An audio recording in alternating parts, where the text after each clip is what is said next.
북한이 대륙간 탄도미사일 ICBM을 임의의 시각과 장소에서 발사할 것이라고 위협했습니다. 이에 우리 군은 북한의 발사 움직임을 면밀히 추적 감시하고 있으며 미국은 격추시킬 준비가 돼 있다고 강하게 압박했습니다. 주한미군에 아파치 헬기 24대가 추가 배치됩니다. 한국 방어를 위한 미국의 확고한 의지를 보여주는 것으로 연합방위 능력이 크게 강화될 것으로 보입니다. 해군 해남 구조대원들이 혹한의 날씨 속에서도 국민의 생명을 구하기 위한 내한 훈련에 들어갔습니다. 칼바람을 극복하며 구조 능력을 배양하는 훈련 현장을 취재했습니다. 시청자 여러분 그리고 장병 여러분 안녕하십니까? 국방뉴스를 전해드립니다. 북한이 최고 수뇌부가 결심만 하면 언제든 대륙간 탄도미사일을 발사할 수 있다고 위협 수위를 높이고 있습니다. 국방부는 이에 대해 유감을 표명하고 면밀히 추적, 감시하고 있다고 밝혔는데요. 미국은 만일 그것이 우리와 동맹을 위협한다면 격추시키겠다고 강하게 응수했습니다. 윤현수 기자입니다. 북한이 대륙간 탄도미사일을 임의의 시각과 장소에서 발사할 것이라고 엄포를 놨습니다. 북한 외무성 대변인은 자위적인 국방력 강화의 일환이라면서 핵무기 고도화를 진척시켜 수소탄을 개발하고 표준화, 규격화된 핵탄두까지 보유했다고 덧붙였습니다. 국방부는 북한이 KN-08이나 KN-14와 같은 대륙간 탄도미사일을 이동식 발사대를 이용해 쏠 수 있는 수준이라고 보고 면밀히 추적 감시하고 있다고 밝혔습니다. 북한 김정일의 생일이나 조선인민군 창건 기념일 등의 행사에 맞춰 발사할 수 있다며 이같이 말했습니다.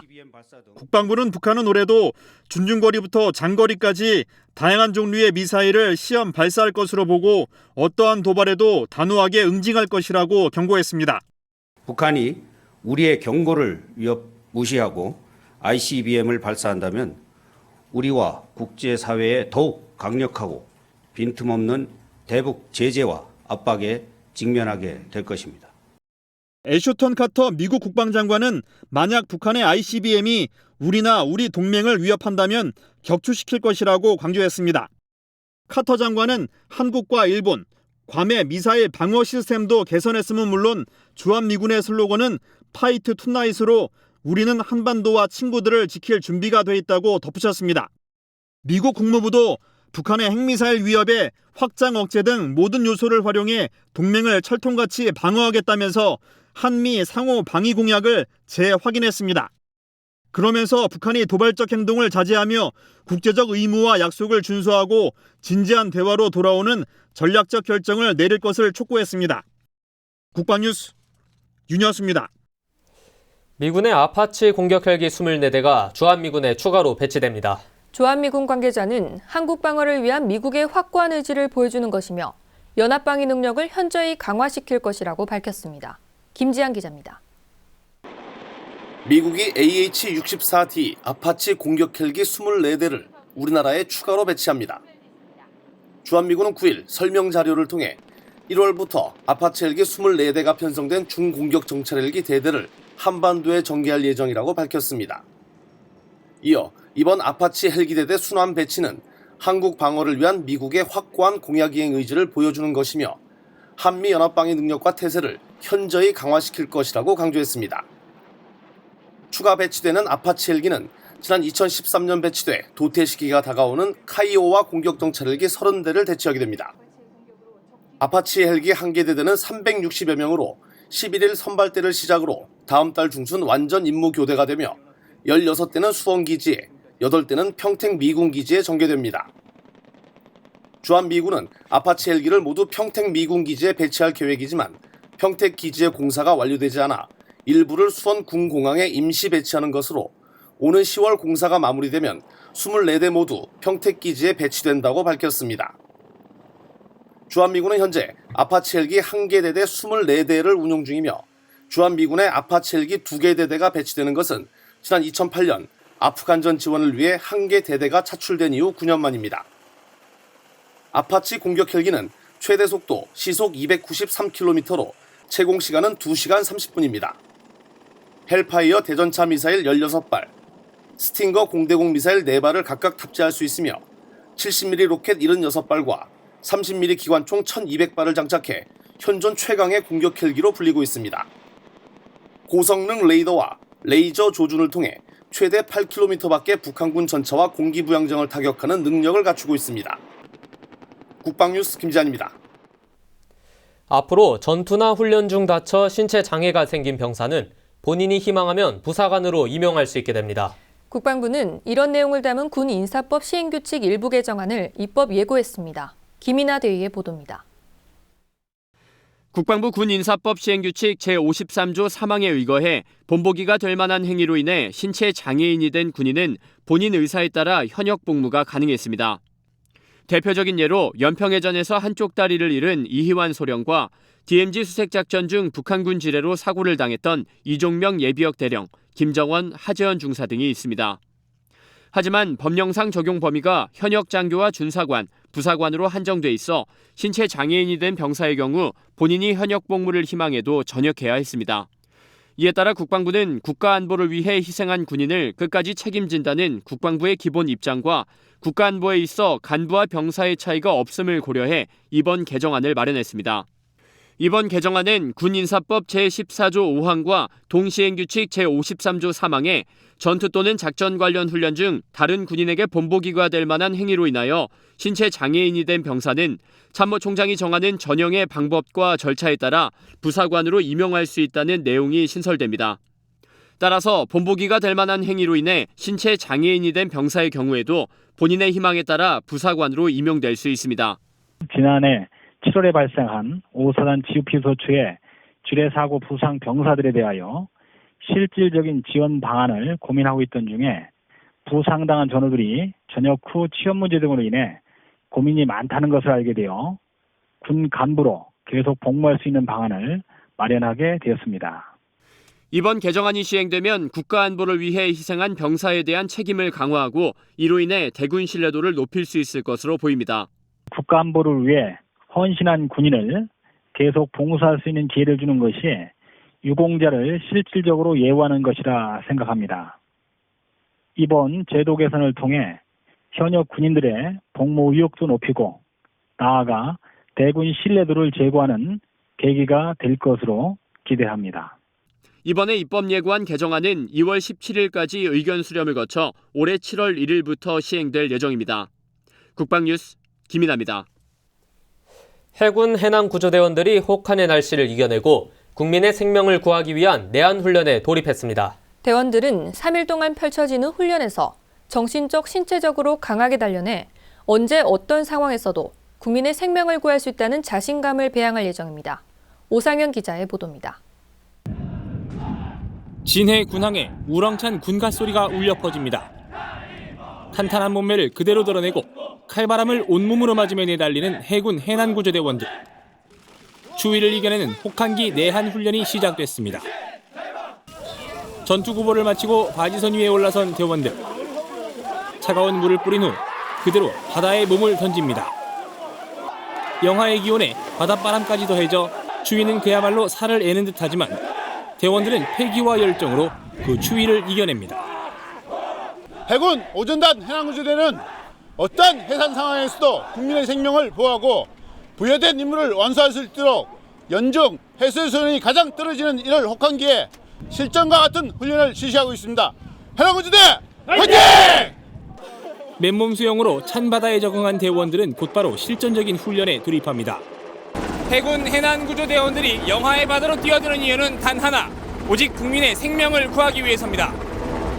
가느다란 로프에 몸을 의지해 거침없이 바다로 뛰어들고 물에 빠진 사람을 구조하는 항공구조 훈련. 긴박한 상황에서도 침착함을 잃지 않고 헬기 조종사와 구조대원이 호흡을 맞춰야 하는 고난도의 훈련입니다.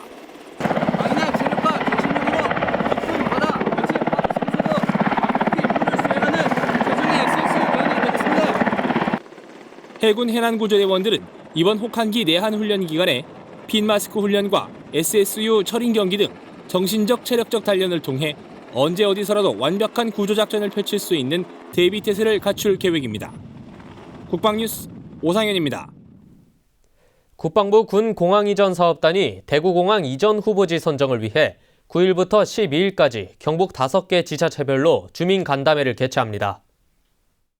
이번 간담회는 관련 법에 따라 예비 이전 후보지 선정을 위해 관계 자치단체장과 협의를 한 데 이어 지역 주민들의 의견을 듣기 위한 소통의 장으로 마련됐습니다. 9일 경북 군위군을 시작으로 10일 의성, 11일 고령, 12일 달성 성주 순으로 진행됩니다. 국방부는 이번 간담회에서 군 공항 이전 사업의 추진 배경과 절차, 군 공항 유치 시 경제 효과를 비롯해 소음 피해와 고도 제한에 따른 제한 사항 등에 대해 설명할 예정입니다. 이어 국토부가 민간공항 이전 사업에 대한 내용을 설명하고 대구시에서 이전 주변 지역에 대한 지원 방안을 발표할 계획입니다. 국방부는 대구 민군 공항 통합 이전 사업을 주민 참여하에 투명하고 공정하게 추진해 나갈 방침이라고 밝혔습니다. 해군이 지난 9일 마크 리퍼트 주한미국 대사를 명예해군으로 위촉했습니다. 해군은 지난 1991년부터 해군 발전이나 해군의 명예선양, 해양의식 고치 등에 기여한 사람을 명예해군으로 위촉하는 행사를 진행하고 있습니다.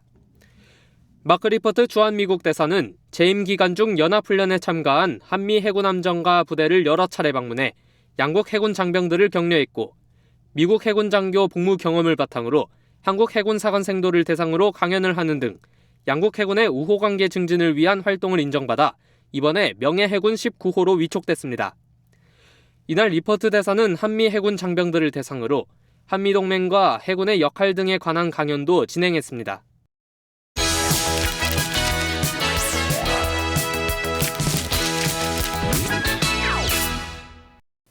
국방일보로 보는 병영 소식입니다.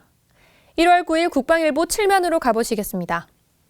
이상훈 해병대 사령관이 서해 NLL 최전방 백령도 유교단을 찾아 동계작전 대비태세를 점검했습니다.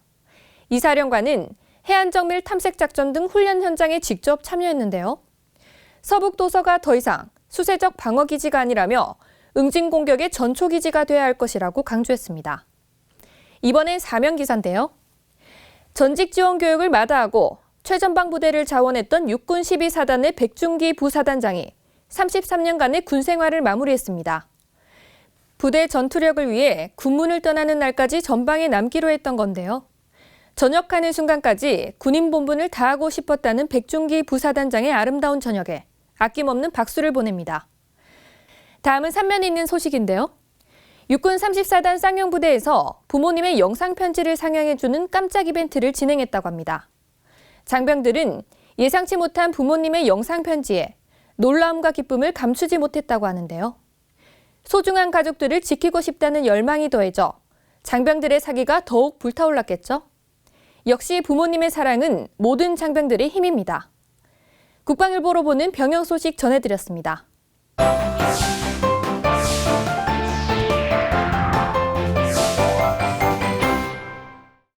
국방뉴스는 매주 이 시간 병무 제도에 대한 궁금증을 풀어보기 위해 병무 상담 코너를 마련하고 있습니다. 오늘은 2017년도 산업지원인력 인원 배정 및 신규 병역지정업체 선정에 관해 병무청 정성득 부대변인 모시고 이야기 나눠보겠습니다.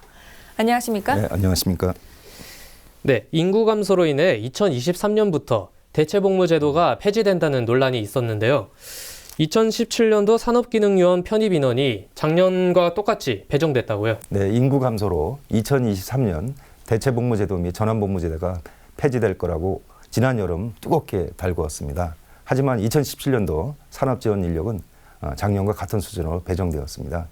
2017년 산업기능요원으로 편입되어 생산 분야에 근무할 수 있는 인원은 현역 대상은 6천여 명, 보충력은 9천여 명 이렇게 배정이 되었습니다. 또한 석박사 학위 소재로서 대학 또는 기업부설 연구기관에서 근무하는 전문 연구위원은 2,500여 명이 배정되었고 해운업 분야 또는 수산업 분야에서 승선근무하는 승선근무 예비역은 1,000여 명이 배정되었습니다. 네, 산업기능요원의 복무 유형별 배정 인원은 어떻게 되나요? 네, 산업기능요원 복무 유형은 크게 3개 분야로 나눌 수 있습니다. 기간산업체, 방위산업체, 농업 분야로 나눌 수 있습니다. 네. 우선 기간산업체는 흔히 우리가 볼 수 있는 사기업체 공장을 얘기합니다. 여기는 한 3,000여 개 있는데 3,000여 개 공장에 약 5,000여 명이 배정이 되었습니다. 그래서 한 개 업체당 최대 7명까지 산업기능요원을 채용할 수 있습니다. 그다음 방산제품을 생산하는 방위산업체에 약 180여 명이 배정되었습니다. 그다음에 이제 농업 분야는 또 후계 농업 경영인과 농기계 수리요원 및 농기계 운전요원으로 나눌 수 있는데 이 농어촌 분야의 인력난을 감안해서 후계 농업 경영인은 신청인원 전체를 배정하였고 농기계 수리요원 및 농기계 운전요원은 시군구별로 한 명씩 배정하였습니다. 다만 보충력인 사회복무요원은 지방청별로 총 9,000명을 총괄 배정해서 해당 병역 지정업체에서 선착순으로 채용할 수 있도록 이렇게 하였습니다. 네, 그럼 산업기능요원 제도가 무엇이고 그리고 산업기능요원의 의무 종사 기간에 대해서도 알려주시죠. 네, 산업기능요원 제도는 국가산업발전 육성을 위해서 운영하고 있는 제도입니다. 현역병을 충원하고 남은 자원을 활용하는 그런 대체복무 제도로서 제조 생산 분야에 편입되면 근무하도록 되어 있습니다. 산업기능요원 대부분이 복무하는 기간산업체는 공업 분야, 건설업 분야, 해운수산업 분야, 에너지 분야 등으로 나눌 수 있습니다. 산업기능요원 의무종사 기간은 현역 입영 대상자는 34개월, 사회복무요원 소집 대상자는 26개월간 해당 병역지정업체에서 의무종사하면 됩니다. 네. 2017년도 산업기능요원에 신규 병역지정업체도 지정을 하셨다고요? 네, 2017년도 신규 병역지정업체를 작년 말에 선정하였습니다. 신규 병역지정업체는 서비스업을 제외한 생산 분야의 업체로서 매년 6월 한 달 동안 신청을 받습니다. 병무청에서는 이 신청업체를 대상으로 10월 한 달 동안 실태조사를 실시해서 신선정 요건에 미달하는 업체를 제외해 왔습니다. 실태조사 선정 요건은 상시 근로자 수, 공장 등록 여부 등 병역 의무자들이 근무할 수 있는 여건이 되는지를 직접 방문해서 확인하는 조사를 말합니다. 신청업체는 1,700개 업체였는데 이 중에서 72%인 1,200개 업체가 새로 2017년도 신규 병역지정업체로 선정되었습니다. 네, 산업기능요원 편입 이후 의무종사 분야를 좀 설명해 주시겠습니까? 산업기능요원은 현역 입영 대상자는 국가기술 자격증을 소지한 자에 한하고 네. 보충력은 자격증에 관계없이 생산 분야에 근무하면 됩니다. 따라서 현역 입영 대상자로서 산업기능에 편입한 사람은 편입 당시 지정업체에 해당 분야에 근무해야 됩니다. 즉 본인이 소지한 기술 자격 분야에 근무해야 되고 보충력은 생산 분야에 근무하면 됩니다. 만일 편입 당시 지정업체 해당 분야에 근무하지 않으면 편입이 취소되고 원신분으로 복귀됩니다. 원신분으로 복귀되면 현역은 현역으로 입영해야 되고 사회복무요원은 사회복무요원으로 소집되어야 합니다.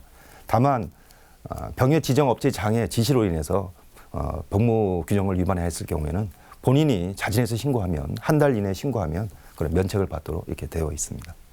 네, 오늘 말씀 여기까지 듣겠습니다. 오늘은 산업지원인력 배정과 신규 지정업체에 대해 알아봤습니다. 지금까지 병무청 정성득 부대변인이었습니다. 오늘 말씀 고맙습니다. 감사합니다.